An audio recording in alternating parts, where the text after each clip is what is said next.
Hi, everyone. This is Andrea Mackenzie, finally back in Toronto with freezing rain falling outside. At any rate, it may be cold outside, but welcome to the warm friendliness of the LM Montgomery Readathon. Today, I am going to be reading Chapter 7 from Anne of the Island. Before I begin, I want to show you one of my favorite editions because I think the cover is hilarious. Anne of the Island, 1920s vamp style with plucked eyebrows and lots of makeup and bobbed hair. Okay, here we go. Chapter 7 of Anne of the Island by L.M. Montgomery, Home Again. Those first 3 weeks at Redmond had seemed long, but the rest of the term flew by on wings of wind. Before they realized it, the Redmond students found themselves in the grind of Christmas examinations, emerging therefrom more or less triumphantly. The honor of leading in the freshman classes fluctuated between Anne, Gilbert, and Philippa. Priscilla did very well. Charlie Sloane scraped through respectably, and comported himself as complacently as if he had led in everything. I can't really believe that this time tomorrow I'll be in Green Gables, said Anne on the night before departure, but I shall be. And you, Phil, will be in Bolingbroke with Alec and Alonzo. I'm longing to see them, admitted Phil, between the chocolate she was nibbling. They really are such dear boys, you know. Oh, I'm going to have a splendid time in the holidays. There's to be no end of dances and drives and general jamborees. I shall never forgive you, Queen Anne, for not coming home with me for the holidays. Never means 3 days with you, Phil. It was dear of you to ask me, and I'd love to go to Bolingbroke someday, but I can't go this year. I must go home. You don't know how my heart longs for it. You won't have much of a time, said Phil scornfully. There'll be 1 or 2 quilting parties, I suppose, and all the old gossips will talk you over to your face and behind your back. You'll die of lonesomeness, child. In Avonlea, said Anne, highly amused. Now, if you'd come with me, you'd have a perfectly gorgeous time. Bolingbroke would go wild over you, Queen Anne, your hair and your style and oh, everything. You're so different. You'd be such a success, and I would bask in reflected glory, not the rose, but near the rose. Do come after all, Anne. Your picture of social triumphs is quite fascinating, Phil, but I'll paint one to offset it. I'm going home to an old country farmhouse, once green, rather faded now, set among leafless apple orchards. There is a brook below and a December firwood beyond where I've heard harps swept by the fingers of rain and wind. There is a pond nearby that will be gray and brooding now. There will be 2 oldish ladies in the house, one tall and thin, one short and fat, and there will be 2 twins, one a perfect model, the other what Mrs. Lynde calls a holy terror. There will be a little room upstairs over the porch where old dreams hang thick, and a big, fat, glorious feather bed, which will almost seem the height of luxury after a boarding house mattress. How do you like my picture, Phil? It seems a very dull one, said Phil with a grimace. Oh, but I've left out the transforming thing, said Anne softly. There'll be love there, Phil. Faithful, tender love, such as I'll never find anywhere else in the world. Love that's waiting for me. That makes my picture a masterpiece, doesn't it? Even if the colors are not very brilliant.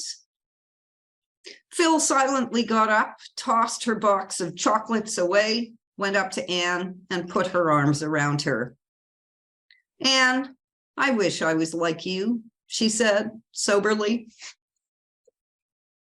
Diana met Anne at the Carmody station the next night, and they drove home together under silent, star-sown depths of sky. Green Gables had a very festal appearance as they drove up the lane. There was a light in every window, the glow breaking out through the darkness like flame-red blossoms swung against the dark background of the haunted wood. And in the yard was a brave bonfire with two gay little figures dancing around it, one of which gave an unearthly yell as the buggy turned in under the poplars. "Davy means that for a war whoop," said Diana. "Mr. Harrison's hired boy taught it to him, and he's been practicing it up to welcome you with. Mrs. Lynde says it has worn her nerves to a frazzle. He creeps up behind her, you know, and then lets go. He was determined to have a bonfire for you, too. He's been piling up dry branches for a fortnight and pestering Marilla to be let pour some kerosene oil over it before setting it on fire. I guess she did by the smell, though Mrs. Lynde said up to the last that Davy would blow himself and everybody else up if he was let." Anne was out of the buggy by this time, and Davy was rapturously hugging her knees, while even Dora was clinging to her hand. "Isn't that a bully bonfire, Anne? Just let me show you how to poke it. See the sparks? I did it for you, Anne, because I was so glad you were coming home." The kitchen door opened and Marilla's spare form darkened against the inner light. She preferred to meet Anne in the shadows, for she was horribly afraid that she was going to cry with joy. She, stern, repressed Marilla, who thought all display of deep emotion unseemly. Mrs. Lynde was behind her, sonsy, kindly, matronly, as of yore. The love that Anne had told Phil was waiting for her, surrounded her and enfolded her with its blessing and its sweetness. Nothing, after all, could compare with old ties, old friends, and old Green Gables. How starry Anne's eyes were as they sat down to the loaded supper table, how pink her cheeks, how silver clear her laughter. And Diana was going to stay all night, too. How like the dear old times it was. And the rosebud tea set graced the table. With Marilla, the force of nature could no further go. "I suppose you and Diana will now proceed to talk all night," said Marilla sarcastically as the girls went upstairs. Marilla was always sarcastic after any self-betrayal. "Yes," agreed Anne gaily, "but I'm going to put Davy to bed first. He insists on that."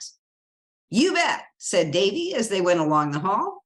"I want somebody to say my prayers to again. It's no fun saying them alone." "You don't say them alone, Davy. God is always with you to hear you." "Well, I can't see him," objected Davy. "I want to pray to somebody I can see, but I won't say them to Mrs. Lynde or Marilla. There now." Nevertheless, when Davy was garbed in his gray flannel nightie, he did not seem in a hurry to begin. He stood before Anne, shuffling one bare foot over the other, and looked undecided. "Come, dear, kneel down," said Anne. Davy came and buried his head in Anne's lap, but he did not kneel down. "Anne," he said in a muffled voice, "I don't feel like praying after all.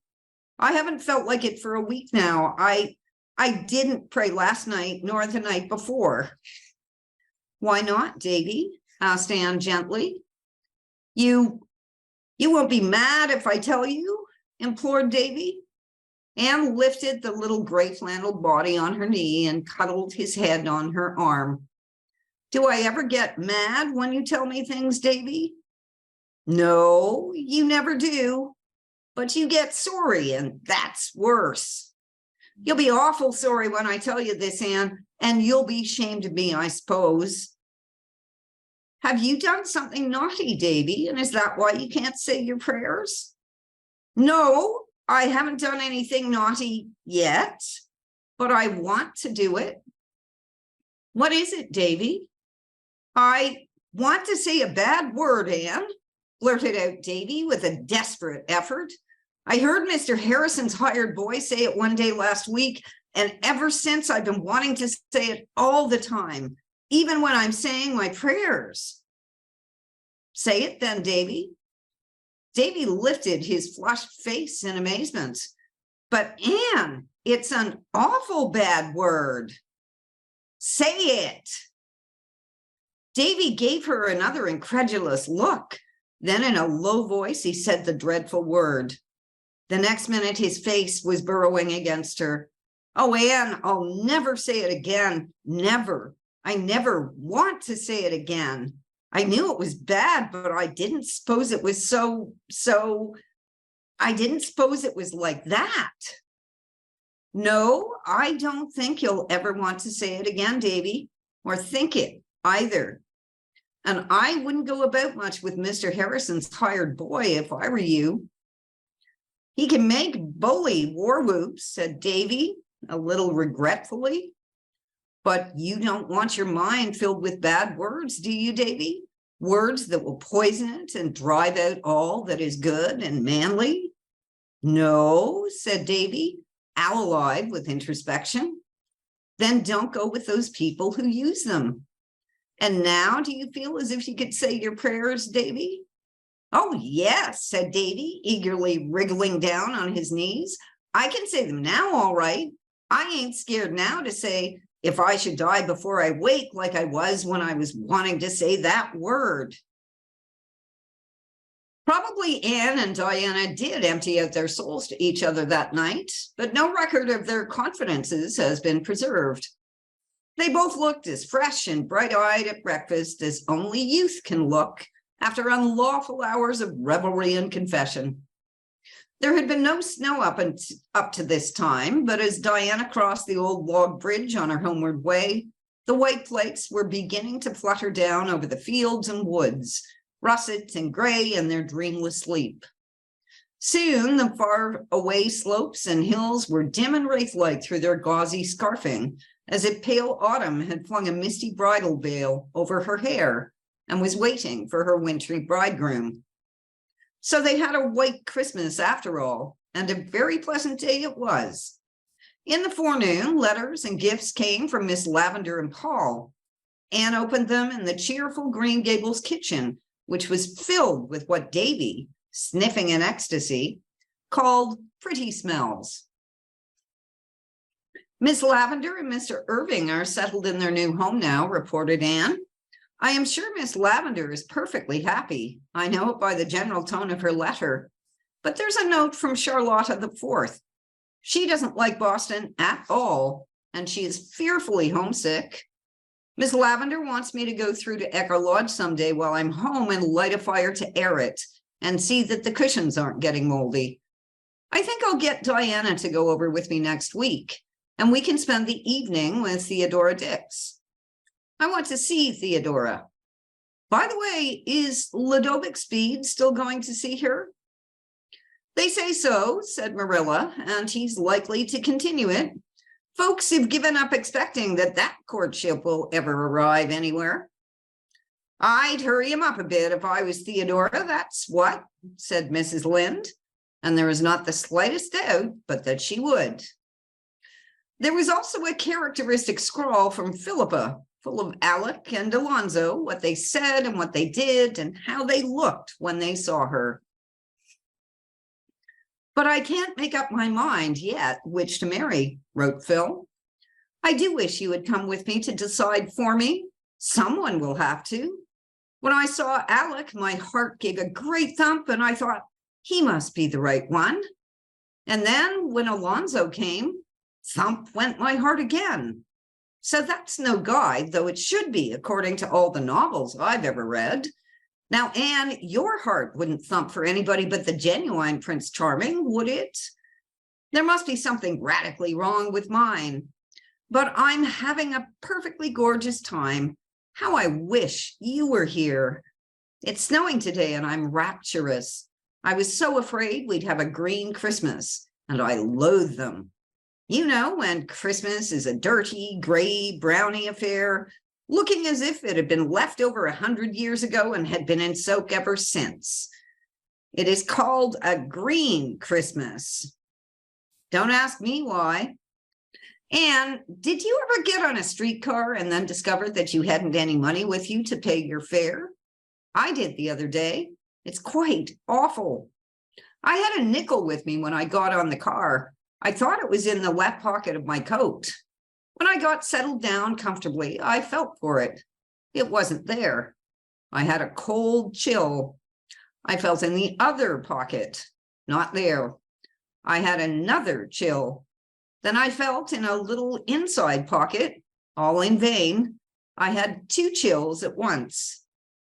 I took off my gloves, laid them on the seat, and went all over my pockets again. It was not there. I stood up and shook myself and then looked on the floor. The car was full of people who were going home from the opera, and they all stared at me, but I was past caring for a little thing like that. But I could not find my fare. I concluded I must have put it in my mouth and swallowed it inadvertently. I didn't know what to do. Would the conductor, I wondered, stop the car and put me off in ignominy and shame? Was it possible that I could convince him that I was merely the victim of my own absent-mindedness and not an unprincipled creature trying to obtain a ride on false pretenses? How I wished that Alec or Alonzo were there, but they weren't because I wanted them. If I hadn't wanted them, they would have been there by the dozen. And I couldn't decide what to say to the conductor when he came around. As soon as I got one sentence of explanation mapped out in my mind, I felt nobody could believe it, and I must compose another. It seemed there was nothing to do but trust in Providence, and for all the comfort that gave me, I might as well have been the old lady who, when told by the captain during a storm that she must put her trust in the Almighty, exclaimed, "Oh, Captain, is it as bad as that?" Just at the conventional moment when all hope had fled and the conductor was holding out his box to the passenger next to me, I suddenly remembered where I had put that wretched coin of the realm. I hadn't swallowed it after all. I meekly fished it out of the index finger of my glove and poked it in the box. I smiled at everybody and felt that it was a beautiful world. The visit to Echo Lodge was not the least pleasant of many pleasant holiday outings. Anne and Diana went back to it by the old way of the beech woods, carrying a lunch basket with them. Echo Lodge, which had been closed ever since Miss Lavender's wedding, was briefly thrown open to wind and sunshine once more, and firelight glimmered again in the little rooms. The perfume of Miss Lavender's rose bowl still filled the air. It was hardly possible to believe that Miss Lavender would not come tripping in presently, with her brown eyes a star with welcome, and that Charlotta the Fourth, blue of bow and wide of smile, would not pop through the door. Paul, too, seemed hovering around with his fairy fancies.